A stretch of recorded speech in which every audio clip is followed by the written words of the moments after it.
નમસ્કાર મિત્રો, મારી યુટ્યુબ ચેનલ સંજય પટેલમાં આપનું હાર્દિક સ્વાગત છે.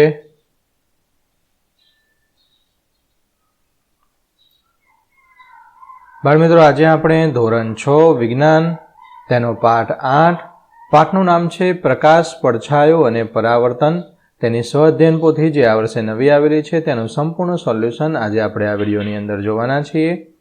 પરંતુ તે પહેલાં જે મિત્રો અમારી ચેનલમાં નવા છે, જેમણે હજુ સુધી અમારી ચેનલને સબસ્ક્રાઇબ નથી કરી, તે અમારી ચેનલને જરૂર સબસ્ક્રાઇબ કરે, વિડીયો લાઇક કરે, શેર કરે અને બેલ નોટિફિકેશન આઇકોન ઓન કરે, જેથી અમારા દરેક નવા વિડીયોની નોટિફિકેશન તમારા મોબાઈલની સ્ક્રીન પર મળી શકે. મિત્રો, આ દરેક વિડીયોનું PDF સ્વરૂપે સોલ્યુશન મેળવવા માટે તમારા મોબાઈલના પ્લે સ્ટોરમાં વિશ્વગુરુ સર્ચ કરી એપ્લિકેશન ઇન્સ્ટોલ કરી શકશો. તદ્દન ફ્રી છે, કોઈપણ પ્રકારનો ચાર્જ તમારી પાસેથી લેવામાં આવતો નથી. શરૂઆતની સ્ક્રીન આવી જોવા મળશે. તેમાં સ્વઅધ્યયન પોથી પર ક્લિક કરી ધોરણ પસંદ કરી વિષય પર ક્લિક કરતા વિડીયોના ઓપ્શન પરથી તમે વિડીયો જોઈ શકશો અને PDFના ઓપ્શન પરથી તમે PDF સ્વરૂપે સોલ્યુશન મેળવી શકશો. ખૂબ જ સારી એપ છે, એકવાર જરૂર ડાઉનલોડ કરીને જોજો. ચાલો સોલ્યુશન શરૂ કરીએ. સૌપ્રથમ છે પ્રશ્ન 1, ખાલી જગ્યા પૂર્ણ કરવાની છે. પ્રકાશનું કુદરતી ઉદ્ગમ સ્થાન, જેને સૂર્ય. બીજું, સૂર્યગ્રહણ અને ચંદ્રગ્રહણ જેવી ખગોળીય ઘટનાઓ પડછાયાના કારણે બને છે. કોઈ પણ વસ્તુને જોવા માટે પ્રકાશની હાજરી અનિવાર્ય છે.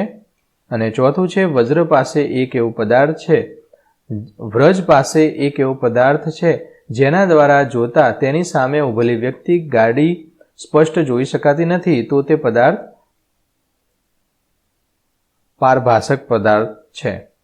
એટલે આછું કંઈક ઊભું છે એવું દેખાય પણ ચોખ્ખું દેખાય નહીં. પાંચમું, દરિયાની સપાટીની અંદર રહીને દરિયાની સપાટી પર થતી હલચલ જોવા માટે સબમરીનમાં પેરિસ્કોપ વપરાય છે. ક્રમ લખવાનો છે. પહેલું, જે પ્રકાશ ઉત્પન્ન કરે છે તે કેવા પદાર્થો કહે છે, જેને પ્રકાશિત. બીજું, નીચેનામાંથી અપારદર્શક ન હોય તે પદાર્થ શોધો. બી, ગાડીનો કાચ. નીચેનામાંથી પારભાષક પદાર્થની લાક્ષણિકતા જણાવો. ઓપ્શન ડી આવશે. ચોથું, નીચેનામાંથી કયા પદાર્થનો પડછાયો ક્યારેય વર્તુળાકાર ન હોઈ શકે. ઓપ્શન ડી, ઈટ. પાંચમાની અંદર ઓપ્શન સી આવશે. છઠ્ઠાની અંદર ઓપ્શન બી. પ્રશ્ન 3, વિધાનો ખરું હોય તો સાચું કરવા ખરાની નિશાની, ખોટું હોય તો ચોકડી નિશાની કરવાની છે. પ્રકાશ હંમેશા સીધી રેખામાં ગતિ કરે છે. ખરી વાત છે. બીજું, પિનહોલ કેમેરા વડે હંમેશા ચત્તું અને મોટું પ્રતિબિંબ રચાય છે. ખોટું. પેરિસ્કોપ પ્રકાશના પડછાયાના સિદ્ધાંત પર કાર્ય કરે છે. આ વિધાન ખોટું છે. ચોથું, કોઈપણ પદાર્થને જોવા માટે તેના પર પ્રકાશનું પરાવર્તન થવું જરૂરી છે. ખરી વાત છે. અપારદર્શક પદાર્થો પ્રકાશને તેમનામાંથી પસાર થવા દે છે. ખોટું છે. પ્રશ્ન 4, ટૂંકમાં જવાબ આપો. પહેલો પ્રશ્ન, કેવા પ્રકારના પદાર્થ દ્વારા પડછાયો રચી શકાય છે? અપારદર્શક પદાર્થ દ્વારા પડછાયો રચી શકાય છે. સમતલ અરીસા વડે કેવા પ્રકારનું પ્રતિબિંબ મળે છે? કાલ્પનિક, સીધું અને પદાર્થના જેટલું જ કદ ધરાવતું પ્રતિબિંબ મળે છે. પ્રકાશિત પદાર્થો કોને કહે છે? તો જે પદાર્થો પોતાનો પ્રકાશ ઉત્પન્ન કરે છે તેને પ્રકાશિત પદાર્થો કહે છે. પ્રકાશનું ઠંડુ કુદરતી ઉદ્ગમ સ્થાન જણાવો. તો પ્રકાશનું ઠંડુ કુદરતી ઉદ્ગમ સ્થાન સૂર્ય છે.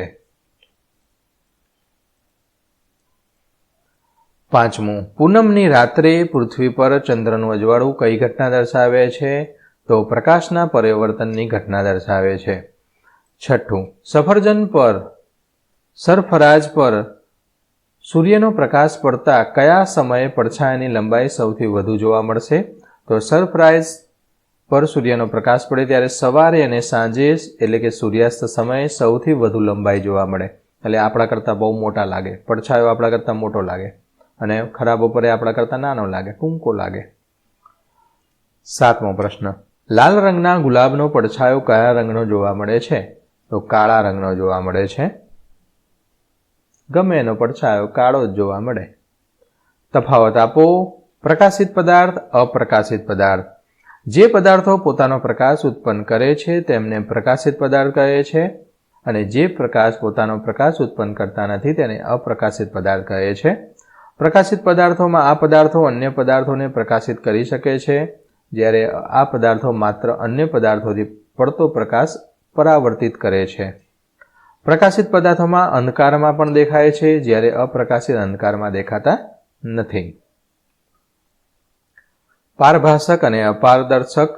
પારભાષકમાંથી થોડી ઘણી માત્રામાં પસાર થઈ શકે પ્રકાશ. આમાં સંપૂર્ણપણે પ્રકાશ પસાર થતો નથી. પારભાષકમાં પદાર્થની પાછળની વસ્તુ અસ્પષ્ટ રીતે દેખાય છે, જ્યારે અપારદર્શકમાં દેખાતી જ નથી. પારભાષકમાં કેટલોક હિસ્સો શોષિત અથવા પરાવર્તિત થાય છે. અપારદર્શકમાં સંપૂર્ણપણે શોષાય છે અથવા પરાવર્તિત થતો નથી. ઉદાહરણ તરીકે પીળો કાગળ, દૂધવાળો કાચ, દૂધવાળો એટલે કે દૂધિયો કાચ કહીએ ને તે. અપારદર્શકમાં લાકડું, ધાતુ, પાતળો કાગળ વગેરે.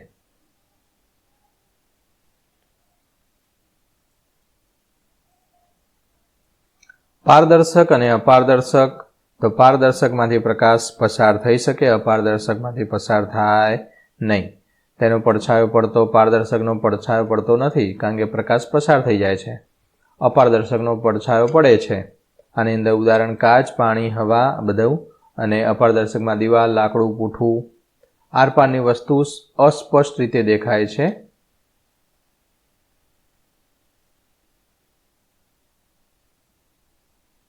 સ્પષ્ટ રીતે દેખાય છે અને અપારદર્શકમાં આરપારની વસ્તુ દેખાતી નથી. પ્રકાશ સંપૂર્ણ રોકાતો નથી અને પ્રકાશ સંપૂર્ણ રીતે રોકાય છે. પ્રશ્ન 6. વર્ગીકરણ કરો. નીચેના પદાર્થો આપેલા છે, તેને કુદરતી અને કૃત્રિમમાં વર્ગીકરણ કરવાનું છે. કુદરતીમાં સૂર્ય અને આગીઓ, કૃત્રિમમાં મીણબત્તી, ફાનસ, ટ્યુબલાઇટ, ટોર્ચ, અગ્નિ વગેરે. બીજું, તમારી આસપાસ જોવા મળતા પદાર્થોનું પારભાષક, અપારદર્શકમાં વર્ગીકરણ કરવાનું છે. તો પારદર્શકની અંદર હવા, શુદ્ધ પાણી, ચશ્માનો કાચ, કાચની માપપટ્ટી. પારભાષકમાં તેલિયો કાગળ, ડહોળું પાણી, દૂધિયો કાચ, વાદળ. અપારદર્શકમાં અરીસો, પેન્સિલ, લોખંડ, દિવાલ વગેરે. જવાબ આપવાના છે. પહેલો પ્રશ્ન, પડછાયો જોવા માટે કઈ બાબતો અથવા પરિસ્થિતિ હોવી જોઈએ? તો કોઈપણ વસ્તુનો પડછાયો જોવા માટે તે વસ્તુ પર પ્રકાશ પડવો જોઈએ, વસ્તુ પ્રકાશની સામે હોવી જોઈએ અને વસ્તુ અપારદર્શક હોવી જોઈએ. આ બધી જ પરિસ્થિતિઓ હોવી જરૂરી છે. તમારા ઘરે તાર પર સૂકવેલા લીલા, લાલ અને વાદળી રંગના સમાન કદના ટુવાલના પડછાયાનો રંગ કેવો દેખાશે? શા માટે? તો સૂકવેલા જે અલગ અલગ કલરના રૂમાલ છે તે બધાનો પડછાયોનો રંગ કાળો જ દેખાશે, કારણ કે પડછાયો રંગ પર આધાર રાખતો નથી. બધી જ વસ્તુઓનો પડછાયો કાળા રંગનો જ જોવા મળે છે. ત્રીજું, સૂર્યગ્રહણ સમયે સૂર્ય સામે નરી આંખે શા માટે ન જોવું જોઈએ? તો સૂર્યગ્રહણ સમયે સૂર્ય સામે નરી આંખે ન જોવું જોઈએ, કારણ કે સૂર્યમાંથી નીકળતા પારજાંબલી કિરણો આપણા માટે હાનિકારક છે. તેનાથી આપણી આંખોની દ્રષ્ટિ ઓછી થઈ શકે છે. આથી આપણે નરી આંખે સૂર્યની સામે ન જોવું જોઈએ.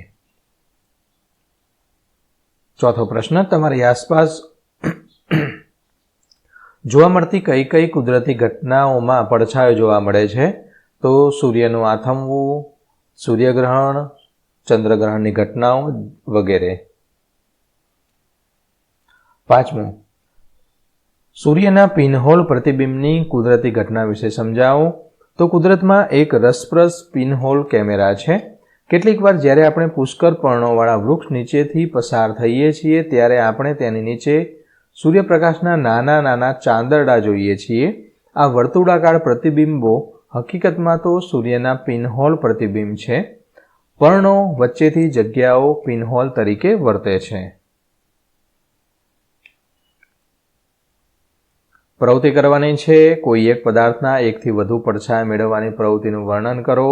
તો એક ટોર્ચ લો, સફેદ દિવાલ અને એક અપારદર્શક પદાર્થ બોલ અથવા પુસ્તક લો. ટોર્ચને દિવાલ સામે રાખીને વચ્ચે પદાર્થ મૂકો. હવે પદાર્થને ટોર્ચની નજીક અને દિવાલની નજીક રાખો. પદાર્થની સ્થિતિ બદલવા તેના પડછાયાનું કદ બદલાય છે. આ રીતે એક જ પદાર્થના અલગ અલગ કદના પડછાયા જોવા મળે છે.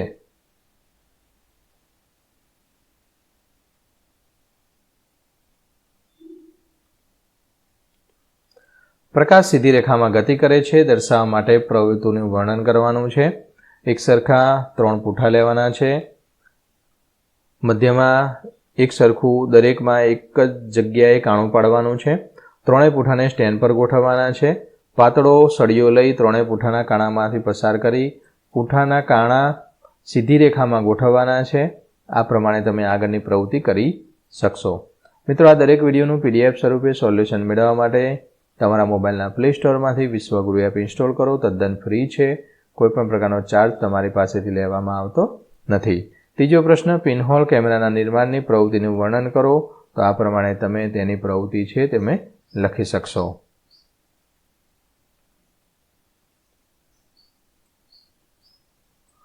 ચોથું, પાણીની બોટલ, ભમરડો અને દડાનો ઉપયોગ કરી પ્રકાશના ઉદ્ગમ સ્થાનને જુદી જુદી સ્થિતિમાં ગોઠવી મળતા પડછાયાનું અવલોકન કરી તેમાં જોવા મળતા ફેરફારની નોંધ કરો. પ્રકાશ તેમાં સ્ત્રોત નજીક હોય ત્યારે પડછાયો મોટો અને અસ્પષ્ટ બને છે. પ્રકાશ સ્ત્રોત દૂર લઈ જતા પડછાયો નાનો અને વધુ સ્પષ્ટ દેખાય છે. પ્રકાશ સ્ત્રોત પદાર્થની સામે સીધો હોય ત્યારે પડછાયો પ્રકાશ પદાર્થના આકાર જેવો જ બને છે, મધ્યમાં પડે છે. અને છેલ્લું છે, પ્રકાશના ઉદ્ગમ સ્થાનની સ્થિતિ બદલવાથી પડછાયાના આકાર, કદ, સ્પષ્ટતા અને દિશામાં ફેરફાર થાય છે. તો મિત્રો, આશા રાખું કે આ વિડીયો છે તેનું સોલ્યુશન સારી રીતે તમને સમજાઈ ગયું હશે. દરેક વિડીયોનું PDF સ્વરૂપે સોલ્યુશન મેળવવા વિશ્વગુરુ એપ ઇન્સ્ટોલ કરો. તદ્દન ફ્રી છે. કોઈપણ પ્રકારનો ચાર્જ તમારી પાસેથી લેવામાં આવતો નથી. ફરી મળીશું આગળના વિડીયોમાં. ત્યાં સુધી આવજો.